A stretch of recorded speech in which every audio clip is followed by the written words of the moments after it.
Can you explain the process of a JV if you're a wholesaler? So I have my process, but I'd like to hear yours. Yeah, so my process is very simple. If somebody comes to me and is like, "Hey, let's do a JV on this," we can do it one of two ways. We can do it. We can just sign a JV option agreement, which basically says, "Hey, I get to market this for 10 days, and if I can't, it just goes back to you." Or we can just sign a regular JV agreement. So for the last JV I did,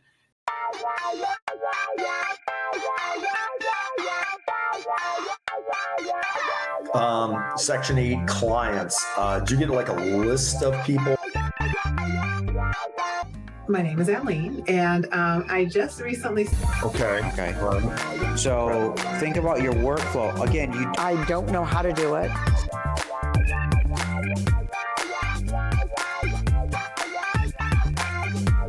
I know how to do it, and I'm trying to instruct other people to do better in their business, but I also have to do better in my business.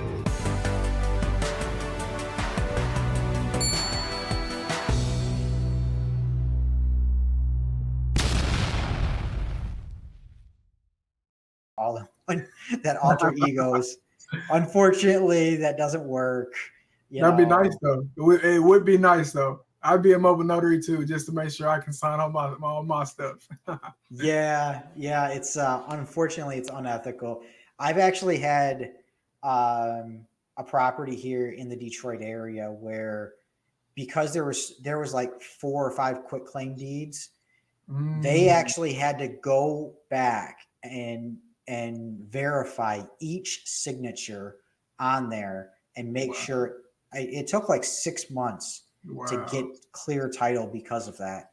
So, we ended up losing the buyer. We ended up going out. And what actually ended up happening with that one was the seller was getting calls from other wholesalers saying that they'll give them more. And it didn't happen. So like he backed out at the last minute. We finally got clear title. The seller backed out, and he went with the higher offer. And 6 months later, I still see it on the market. Wow. And other wholesalers are having it. And I went back to him. I'm like, he asked me to, hey, can you do this again? And I'm like, markets has changed ever since the last time we were with you. Like, so I told him, I was like, I'm going to have to, I think we were at 20 grand. We had it sold for 28. I told him, I was like, I'm going to be up to 10, Yeah. So, cause it needed a full rehab. The good thing it had going for it was it was a multi-unit and it was a brick. Okay. So it had some good bones, but it needed to be touched a little bit. Oh, it needed to be gutted down to the studs. So it was crazy, but I mean, Timothy says 7 months to get your first deal. How is your deal flow now? I averaged 1 deal a month. Last month was real slow. It's been my first month that I didn't have a deal, but I average about a deal a month now. Okay. And so with that being said, what's your average wholesale fee?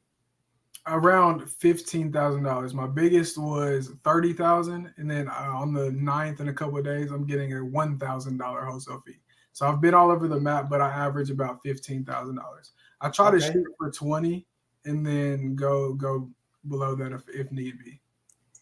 Yeah, so that's good. I mean, what is the price point of houses in your area? I mean, are they high? Are they low? Like, what's the medium? So the good thing about me is I do it completely virtual. So I'm all over the state of Tennessee.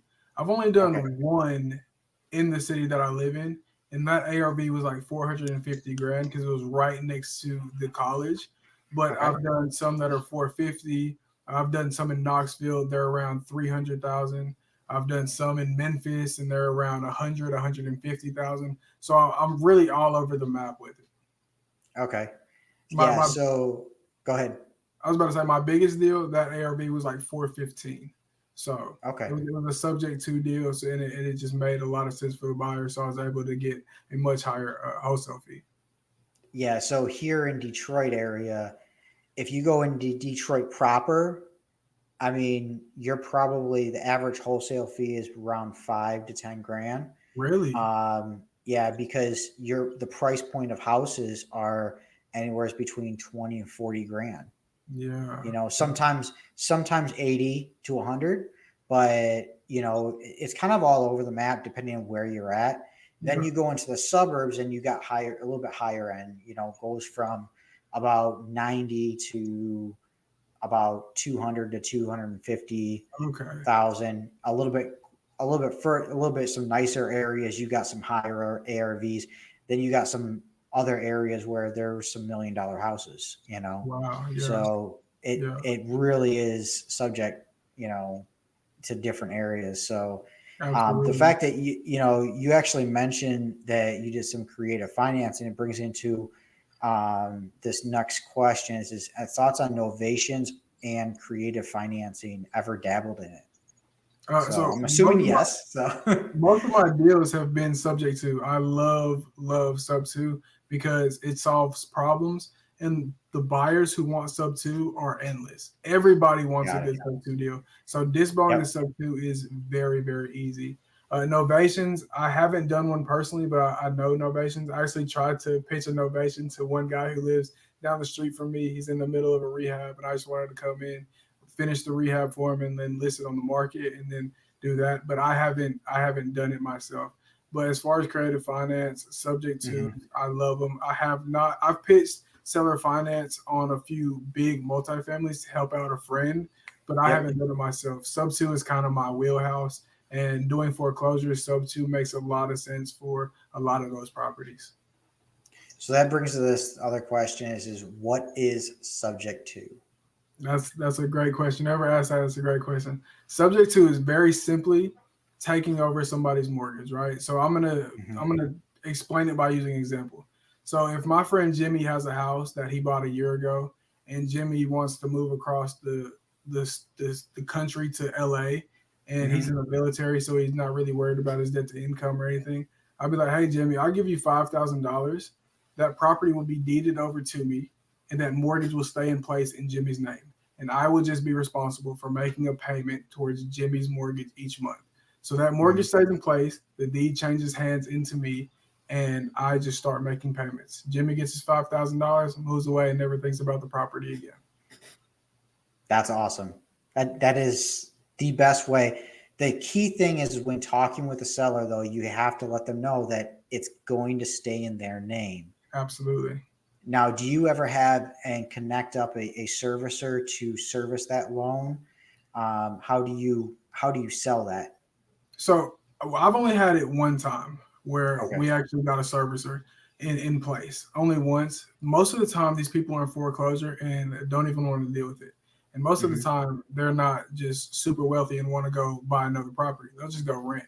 So I sell it in a way with these people, like, hey, you leave that mortgage in place, I'm going to make payments to it. Now, in 2 or 3 years, when you want to go buy another house, when you're ready, you'll have a performing mortgage on your credit. So your credit score will skyrocket.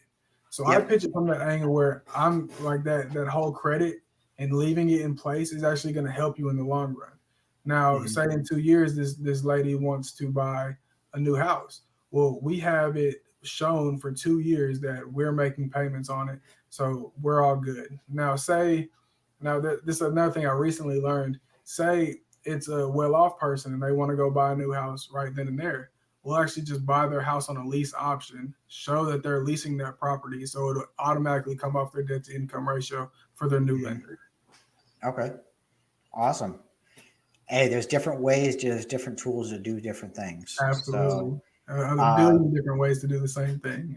So I just got a few questions in here that I want to go through. So the first one is, Miss Tammy B says, thank you, Tammy B, for all the questions, by the way. Thank you.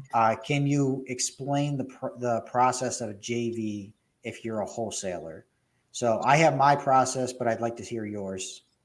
Yeah, so my process is very simple. If somebody comes to me and is like, hey, let's do a JV on this, we can do it one of two ways. We can just sign a JV option agreement, which basically says, hey, I get to market this for 10 days, and if I can't, it just goes back to you. or we can just sign a regular JV agreement. So for the last JV I did, it was somebody who said, "Hey, do you have a buyer for this?" I'm like, "I know the perfect person for that," and they came right in. So I just like dispoed it to them like any other deal. Yep. And me and that wholesaler just signed a JV contract where we split the wholesale fee 50-50, and then we sent that contract with the purchase and sale agreement with the assignment all to the title company, and they handled that. So one JV contract with both signatures, just outlining how that assignment fee is broken down. That's really all you need. Yeah, and that's kind of how I do things as well.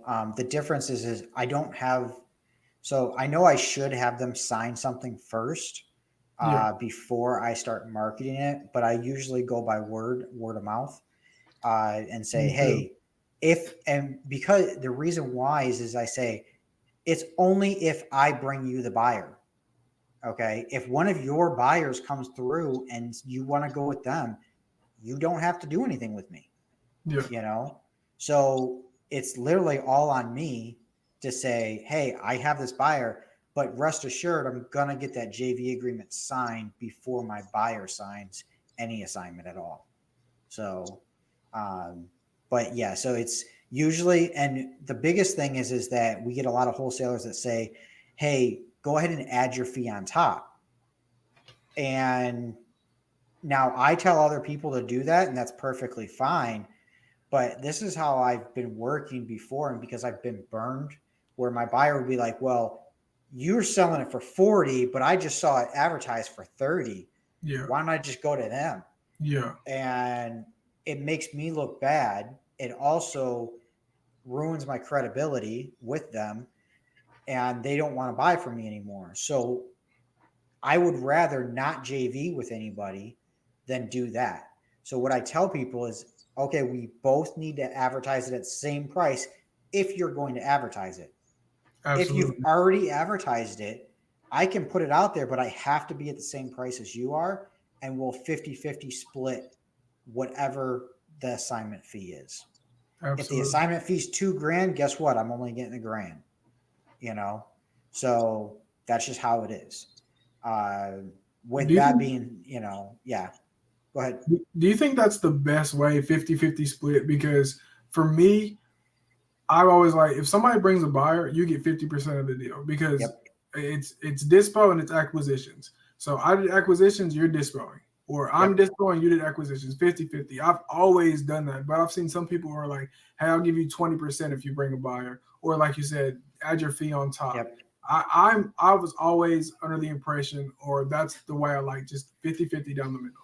So it's always negotiable. Okay. And I tell people I am a little negotiable because I do understand if you have a partner.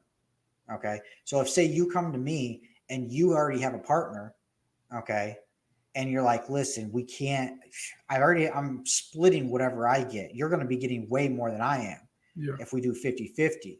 So they'll come to me like, hey, is there a way you can do 60-40? And as long as the math adds up and it's worth my time, I'll say, sure, why not? But my go-to is 50-50, and then, go from there. I tell people, like, I'm willing to work with people because I want you to come to me multiple times. Exactly. Yeah.